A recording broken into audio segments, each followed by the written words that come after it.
Hola, hoy vamos a meternos de lleno en un tema que es, bueno, fundamental en medicina familiar, la entrevista médica. Vamos a desglosar los conceptos clave, esos que sí o sí hay que dominar para un examen final de posgrado. Muy bien, esta es nuestra hoja de ruta. Empezaremos con un cambio de paradigma, algo grande. Luego, la diferencia clave entre enfermedad y dolencia. Ojo que esto es crucial. De ahí, pasamos a las fases de la entrevista, las herramientas de comunicación, que nos frena y que nos ayuda, y para cerrar, por qué todo esto realmente importa. Así que, empecemos con ese cambio de perspectiva. Ok, para dominar la entrevista médica moderna, primero hay que entender cómo ha evolucionado. Porque, a ver, hemos pasado de un modelo súper enfocado solo en la enfermedad a uno mucho más integral, que pone a la persona en el centro de todo. Y aquí lo vemos súper claro. A la izquierda, el modelo biomédico de siempre, ¿no? El que ve a la persona casi como un caso, un conjunto de síntomas y se enfoca solo en la patología. Pero a la derecha, ahí está el cambio. El modelo biopsicosocial. Este ya integra todo. Lo biológico, claro, pero también lo psicológico y lo social. Pasamos de simplemente tratar una enfermedad a entender a la persona que la está viviendo.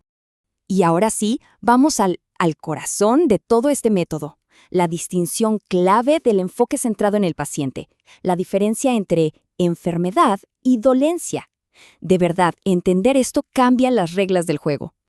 Primero, hablemos de la enfermedad, lo que en inglés se conoce como disease. Esto es básicamente el lenguaje del médico. Es tomar el malestar del paciente y, digamos, traducirlo a los términos técnicos de los libros. La patología, los síntomas, el diagnóstico objetivo que nos permite seguir un protocolo. Pero, por otro lado, tenemos la dolencia o illness, y esto es otra cosa completamente distinta. Esta es la historia del paciente, su experiencia única y personal, sus miedos, lo que esa persona cree que le está pasando, cómo afecta a su día a día. Es, en esencia, la narrativa que nos trae a la consulta. Y claro, para poder entender esa dolencia, no basta con esperar a que nos la cuenten. Hay que buscarla activamente. Y para eso tenemos estos 4 pilares. Hay que preguntar qué ideas tiene sobre lo que le pasa, cuáles son sus sentimientos, sus miedos, qué expectativas tiene de esta consulta y, fundamental, qué impacto está teniendo esto en su vida. Este es un esquema súper práctico y, seamos sinceros, material de examen puro y duro. Bueno, ya que tenemos los conceptos, veamos cómo todo esto se organiza dentro de la estructura de la consulta. La podemos dividir en 3 fases bien marcadas, cada una con su propio objetivo. Cada fase tiene su razón de ser. La fase inicial es para abrir el campo. Aquí, la idea es escuchar, dejar que la historia del paciente fluya.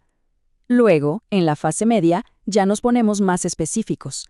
Dirigimos las preguntas, hacemos el examen físico, integramos todo. Y en la fase final, cerramos el círculo, damos un plan claro y, sobre todo, nos aseguramos de que se haya entendido. Es un viaje de lo general a lo particular. Ahora, para que todo esto funcione, necesitamos herramientas. Y no hablo solo del estetoscopio.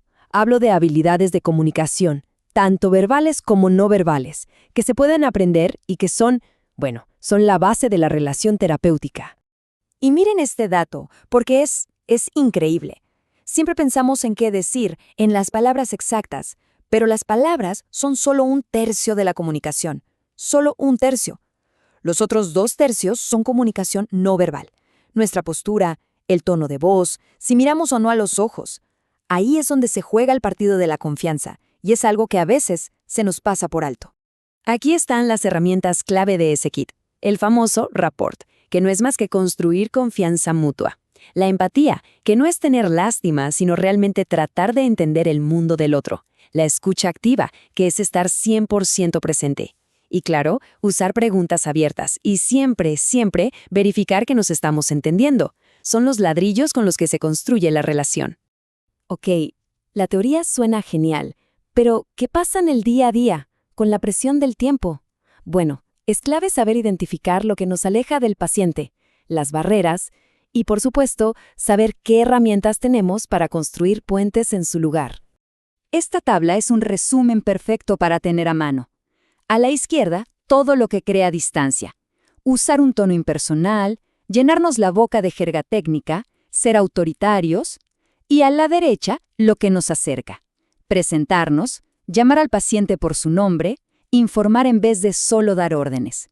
Son cambios pequeños de verdad, pero que marcan una diferencia gigantesca. Llegados a este punto, la pregunta es, ¿y todo este esfuerzo para qué? ¿Por qué es tan importante dominar este método? Bueno, los beneficios son reales, medibles y afectan a todos los involucrados. Y es que, ojo, esto no es solo para ser más amables. Es que funciona.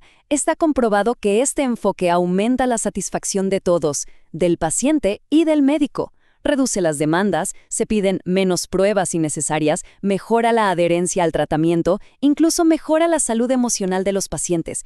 Es sencillamente una medicina más efectiva. Y si tuviéramos que resumir todo en una sola pregunta, sería esta.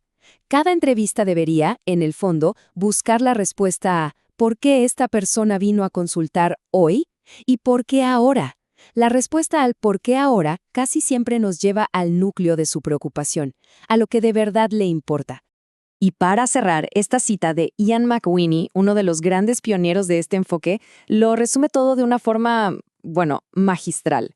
Tenemos que escuchar no solo con los oídos, sino también con los ojos, la mente, el corazón y la imaginación.